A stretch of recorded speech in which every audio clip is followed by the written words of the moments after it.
అచ్చిగా ఏమిట్రా అరుపు? అక్క అక్క నువ్వెట్లాగైనా అచ్చిబాబుని కబుర్లలో పెట్టు, నేను వెళ్ళి సీనుబాబుతో మాట్లాడొస్తాను. మాట్లాడడం కదే, సీనుబాబును ఎట్లాగైనా బుట్లో పెట్టు. చి పట్టడం ఏంటి, నేను సీనుబాబుని ప్రేమిస్తున్నాను. తోటకూర కట్టేం కాదు. నువ్వు ఇక్కడే ఉండు, నేను ఇప్పుడే వస్తాను. రాజుబాబు ఏంటి నిన్న రాత్రి బుచ్చిబాబుకి పాము కరిచిందంటగా? కనిపించే కరగేం చేస్తే అది సరే గాని మొన్న నేను పప్పు రుబ్బానుగా, సుందరేముంది? అచ్చిబాబు ఎంత బాగా పప్పు రుబ్బాడక్క అంది. అందా? అయితే సుందర ప్రేమల పడుతున్నట్టే. సరే గాని కొంచెం గ్లాసు గడిపెట్టు. గ్లాసులు కడగల. ప్రేమ కోసం ఏమైనా చేయాలి కదా. అవును కరెక్టే. అవును సుందరి కనిపిస్తుంది. నీళ్ళకెళ్ళింది గాని వస్తది, ముందు గ్లాసులు కడిగిపెట్టమ్మా. ఓకే. ఏంటి సీనుబాబు ఇక్కడే నిలబడిపోయావు? ఎండకి నీ ఎర్రటి బుగ్గలు కమిలిపోతే నే చూడలేని బాబు, లోపలికి వచ్చిందా? పర్వాలేదండి. చీ అండి ఏంటి, నేను అసలు వయసులో నీకన్నా చిన్నదాన్ని, పోసన ఎక్కువైపోయి కొంచెం బొద్దుగా ఉన్నానంతే. నేను అసలు 7 మల్లెలెత్తు. ఒరే అచ్చి ఏం చేసి వస్తున్నావురా? గ్లాసులు కడుగుతున్నాను. అదే గ్లాస్ టీ తాగుతాను. వస్తున్నావా లేదా? వస్తున్నాను. మావా లోపల సప్పిడ్స్ కుమారి ప్రేమలో 2వ పాఠం చాలా ఘాటుగా చెప్తోంది. అచ్చిగా నిన్ను కందులెట్టద్దు, నువ్వు వెళ్ళిపో.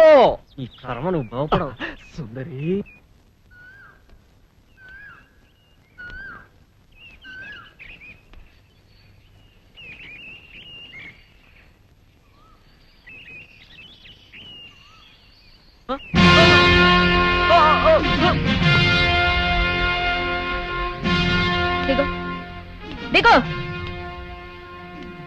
దిగో బాయ్. ఏంటి నా మీద మీ తాతయ్య కంప్లైంట్ చేస్తావా? మాట్లాడబోయ్. ఇక్కడ అల్లరి చేస్తే కూడా వస్తాడా మీ తాత? చెప్పు. ఇలా రోడ్డు మీద ఆపి అల్లరి చేసిందని కూడా చెప్తావా? మోహన్ చూడరా, చూడు నిన్ను రోజు ఇలాగే అల్లరి చేస్తా. దమ్ముంటే నువ్వు కూడా అల్లరి చెయ్యి, అంతేగాని పెద్దవాళ్ళ దాకా వెళ్తే మాత్రం గొడవలైపోతాయి. కాలేజీకి వెళ్ళలేవు, జాగ్రత్త. సరేనండి. ఏంటి సరే, ముందు చేసిన తప్పుకు ఫైన్ కట్టు. ఆ చూపేంటి, లంచ్ అవర్ లో క్యాంటీన్ వచ్చి కూల్ డ్రింక్ ఇప్పించుకో, సరేనా? అలాగేనండి. ఇక నేను వెళ్ళొచ్చా? మోహన్ చూడరా, వెళ్ళ.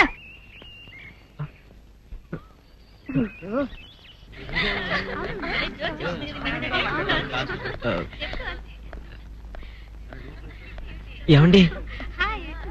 ఏమిటి ఇన్నాళ్ళు మనం వెంటపడ్డా పట్టించుకుని వాడు ఈ వేళ మనం వెనకాల పడుతున్నాడు? మోహన్ చూడరా, మీకోసమేం కాదులే, వీర బ్యూటీని నేనున్నాను కదా, నా కోసం. అవును కదా? ఏంటి క్యాంటీన్కి వెళ్దామా? వాట్? నిన్న దాకా మన కాలేజీలో కలిసాం, అప్పుడే క్యాంటీన్కి రమ్మని పిలుస్తావా? క్యాంటీన్కి వెళ్ళాక ఐ లవ్ యు అంటావా? ఏమిటోనే పాపం, వెళ్ళకపోతే ఫీల్ అవుతాడు. సరే పద. నాకన్యా వచ్చేసా, తెచ్చేసా. నాగేశ్వరం ఊదటం తప్ప ఇంకేమీ తెలియదు నీకు? పొయ్యి ఊదే కర్మ పట్టిందా? అక్కడ ఏంటి అలా రెచ్చిపోతున్నావు? నేను తెమ్మనవి తెచ్చావా లేదా? తెచ్చానండి బాబు, ఇదిగో ముక్క, ఇదిగో చుక్క. సారా నా చేతికిచ్చి నా కాడు తీసుకో. కాళ్ళేంటండి బాబు, మొత్తం అన్ని బిసికేస్తాను. మంగారు మా పెళ్లి ఎప్పుడు చేస్తారండి? అప్పుడేనా, ముందు నా కోరిక తెచ్చాలి కదా. చెప్పు మా క్షణంలో తీర్చేస్తాను. ఏముంటాయి, బల్లి బుర్రలో ఉన్న రసాన్ని 1 లీటర్ తాగాలని ఉంది. ఏంటి? ఎద్దు కన్ను, దున్నపోతు గుండె, గుర్రం నాలక ఇవన్నీ తీసుకొచ్చి శనికాల మీద వేసి రంగరించి ఉప్పు కారం జల్లి కటకముఖ మాంసం తీసుకొచ్చి దీంట్లో కలిపి ఉడికించి బటన్ అదేంటమ్మా తిమింగలం మాంసం, అదే తిమింగలం పాలతో చేసిన పాయసంతో కలిపి తింటా నా సామి రంగా. బాబు గారు అయ్యా, ఇదేం బాలేదయ్యా. ఏంటే నువ్వు అనేది? ఈ బుల్లోని మరీ అంత ఏపుతుండే ఏం బాలేదు. ఏంటే ఆయన చూసిన తర్వాత నీ మనసు దిల్కుష్ అయిపోయిందా? అవునయ్యా, ఆ బుల్లోని ఏడిపించింది చాలు గాని మా ఇద్దరికి ముడిట్టే. నీకు ఇష్టమైతే నాకే ఇష్టమే అమ్మడం. ఆ నువ్వు సంగతి మర్చిపోకు. ఆ నువ్వు నాకు కనివైన బేమలో ఉన్నాడు. నీ పెళ్లి అయ్యాక కొంతకాలం సంసారం ఏదాకా అనేదే బేమలో ఉంచాలి, లేకపోతే నీ బతుకు అదిగో అలా బూడిదిపోలు అయిపోతుంది. నాగకన్య ఓహోయ్ ఓహోయ్ ఓహోయ్. నా నాగకన్య నాకు దక్కించండి. మీ మేలు ఈ జన్మలో మర్చిపోను. ఇదిగా నా మేలు మర్చిపోయినా పర్వాలేదు గాని ఓ సంగతి మాత్రం మర్చిపోకం. ఏంటండి? నా కూతురు పెళ్ళయ్యాక దాని కంటమటగానో నీటి చొక్కన కారిందో కాట్లే పెట్ట. కారణమనండి. శబాష్ శబాష్. అయితే నీ షాదీ రేపారా? నాగకన్య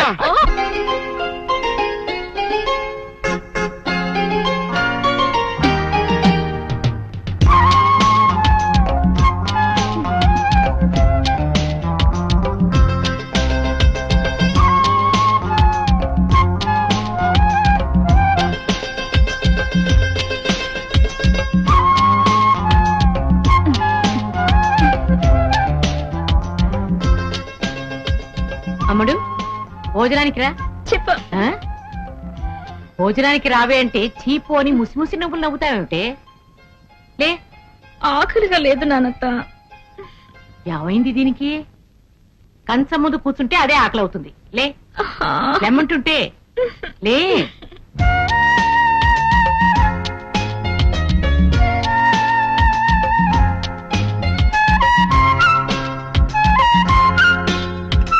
ఏమిటి అలా కెలుపుతున్నావు? తిను.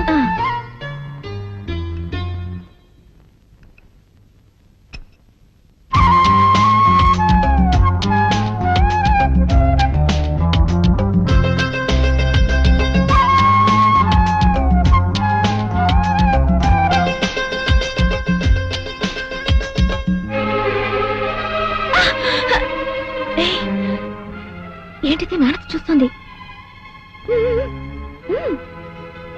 అయ్యో రామ, నేను చూడటం ఏమిటి? అసలు నువ్వు ఈ లోకంలో ఉన్నట్లేవే. అన్నం తిను. తినాలనిపించడం లేదు నానత్త.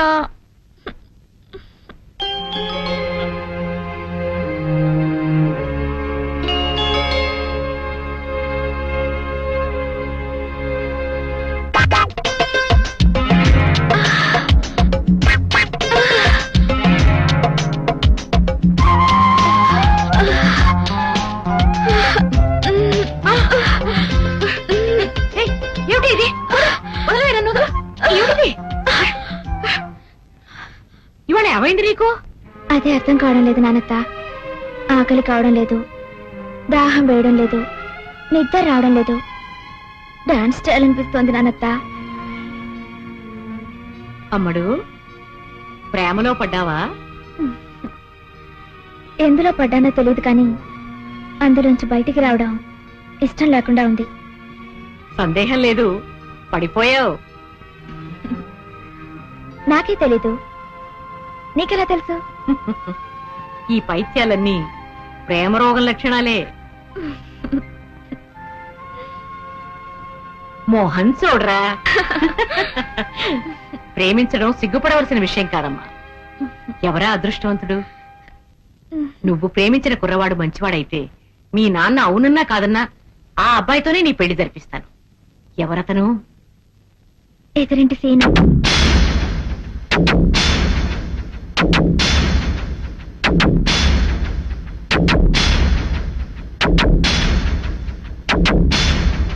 ఏమిటి నానత్త? ఏమిటి అలా అయిపోయావు? అమ్మడు, జీవితం అనేది పూల తోట లాంటిది. అందులో పూల మొక్కల్ని పెంచాలి గాని పిచ్చి మొక్కల్ని పెంచకూడదు. నువ్వు పూల మొక్కను కొని పిచ్చి మొక్కని పెంచుతున్నావు. ఇదేంటి నానత్త? క్షణ క్రితం పెళ్లి చేస్తానని చెప్పి ఇప్పుడు ఇలా అంటున్నావేంటి? నువ్వు ఆ కుర్రవాణ్ణి తప్ప ఇంకెవరిని ప్రేమించినా నేను ప్రోత్సహించేదాన్ని. ఆ దేవుడే కాదన్నా పెళ్లి చేసేదాన్ని. ఏ సీనుకేం తక్కువ? గుణం తక్కువ, కులం తక్కువ, డబ్బు లేదా, అందం లేదా? ఏం తక్కువ అని కాదంటున్నావు? గుండె బలం తక్కువ. అతనికి ప్రేమించే ధైర్యం లేదు, ప్రేమించినా పెళ్లి చేసుకునే దమ్ము లేదు. నువ్వు అతన్ని మర్చిపో. నానత్త, మర్చిపో అని ఎంత తేలిగ్గా చెప్పావు నానత్త. నువ్వెప్పుడైనా ప్రేమలో పడుంటేగా ఆ బాధ నీకు తెలిసేది.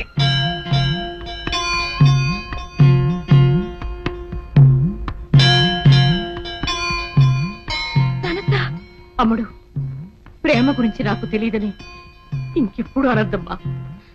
నువ్వు ప్రేమలో పడ్డట్టే నీ వయసులో నేను కూడా ప్రేమలో పడ్డాను. రియలీ? ఎవరు నానత్త? చెప్పు నానత్త, ప్లీజ్. ఎవరు నానత్త? ఎవరది? నువ్వు ప్రేమిస్తున్నా సీను తాతయ్యని.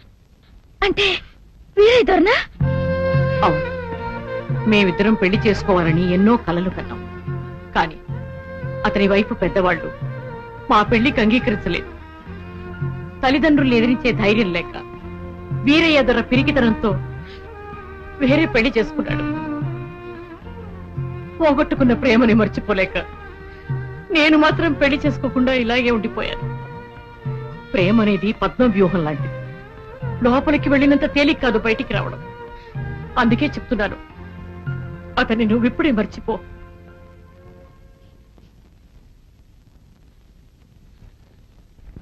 అందరూ వీరయ్య దొరలు కాదు కదా నానత్త. సీనుని మర్చిపోవడం కాదు, అతనికి ప్రేమతో పాటు ధైర్యం కూడా నేర్పి మా ప్రేమలో విజయం సాధిస్తాను.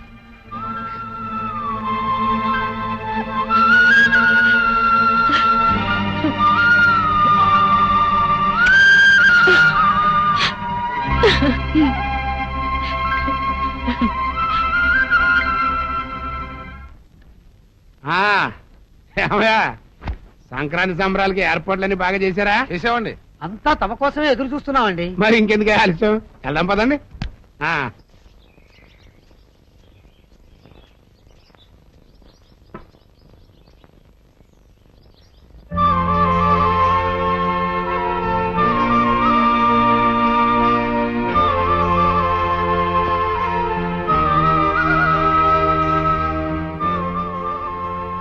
వీరుడు,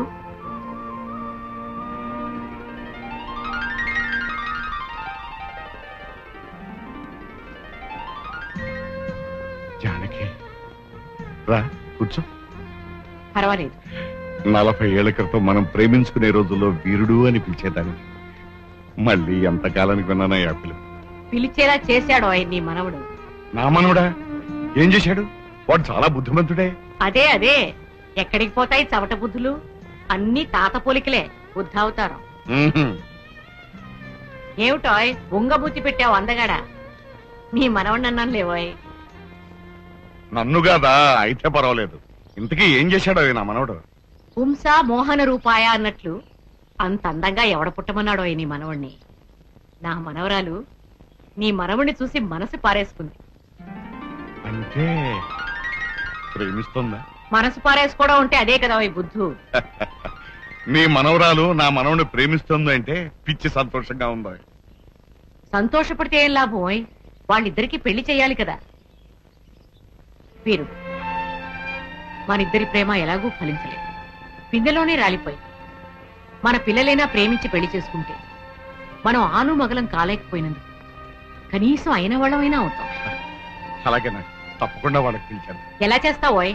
నీ మనవడు కూడా నా మనవరాలు ప్రేమించాలి కదా. దాందే ఉందో. ఒరే మనవడు, నువ్వు జానకి గారి మనవరాలను ప్రేమించబోయి అంటాను, ప్రేమించేస్తాడు. బుద్ధు, ప్రేమ పుష్పం లాంటిదోయ్, దానంతట అది వికసించాలే గాని నువ్వు నేను చెప్తే పుట్టదు. మరైతే ఎలా? ప్రేమ పుట్టేలా చెయ్యాలి. వీరుడు, ఒక్కసారి మనం ప్రేమించుకున్న రోజుల్ని గుర్తు తెచ్చు. అసలు మనం ఎలా ప్రేమలో పడ్డామో నీకు గుర్తుందా? ఎందుకు లేదా? మైసూరు ఎడ్ల బండి మీద నువ్వు, ఒంగోలు ఎడ్ల బండి మీద నేను సంతకు వెళ్తాను. నీ బండి ఇరుసు విరిగిపోయింది, దాంతో నా బండి ఎక్కావు. నీ చేతులు పట్టుకుని బండి ఎక్కించాను. కళ్ళు కళ్ళు కలిసి బండి కుదుపులకి ఒకళ్ళ మీద ఒకళ్ళ పడ్డాం. దాంతో బండి మించి కింద పడిపోయాం. ఆ పడ్డం ప్రేమలో పడ్డాం. పర్వాలేదే, మన ప్రేమని ఆ రోజుల్ని మర్చిపోయావేమో అనుకున్నాను. గుర్తుందన్నమాట. మరింకే అదే దారిలో వెళ్ళు. అలాగే, వాళ్ళిద్దరిని ఎడ్ల బండి ఎక్కించి సంతకు పంపించేద్దాం. అలాగే జీడీలు పప్పుండలు కొనుక్కోమని చెరో పావలా కూడా ఇచ్చి పంపిద్దాం. అలాగే తప్పకుండా ఇచ్చి పంపిద్దాం. వీరుడు, నీకు బొజ్జ పెరిగింది గాని బుద్ధి పెరగలేదు. అదేమిటా? ఈ రోజుల్లో పిల్లలు ఎడ్ల బండికి సంతలకు వెళ్లేవాళ్ళ, మరి సైకిల్ ఎక్కి కాలేజీలకు వెళుతున్నారు కదా. అవును. నీ మనవడు నా మనవరాలి సైకిల్ ఎక్కాడనుకో, డబుల్ సార్, బ్రహ్మాండం. కళ్ళు కళ్ళు కలవడం, ఆ తర్వాత సైకిల్ గతుకులో పడ్డం, ఒకళ్ళ మీద ఒకళ్ళు పడ్డం, తర్వాత ప్రేమలో పడ్డం. కరెక్ట్. అయితే వెంటనే నా మనవని నీ మనవరాలు సైకిల్ ఎక్కువని పంపించేస్తాను. అలా చెప్తే ఎక్కుతాటోయ్. మరి ఏం చెప్తే ఎక్కుతాడు? నీ గడియారంలో టైం వెనక్కి తిప్పేయి. తిప్పాను అనుకో. కాలేజీకి ఇంకా టైం ఉందనుకుంటాడు నీ మనవడు. ఊళ్ళో కుర్రవాళ్ళంతా కాలేజీకి వెళ్ళిపోతారు. నీ మనవడి సైకిల్లో గాలి తీసేయి. అప్పుడు వేరే దారి లేక నా మనవరాలి సైకిల్ ఎక్కుతాడు నీ మనవడు. ఆహా ఇప్పుడు అర్థమైంది. చాలా బాగుంది. సైకిల్ కి గాలి కొట్టడం అంటే కష్టం, కానీ తీసేయడం ఎంత ఫట్. అలాగే గాలి తీసేస్తాను, వాళ్ళిద్దరిని ప్రేమలో తోసేస్తాను. ఈ వీరయ్య దొర తడాకాయ ఉండో చూపిస్తా.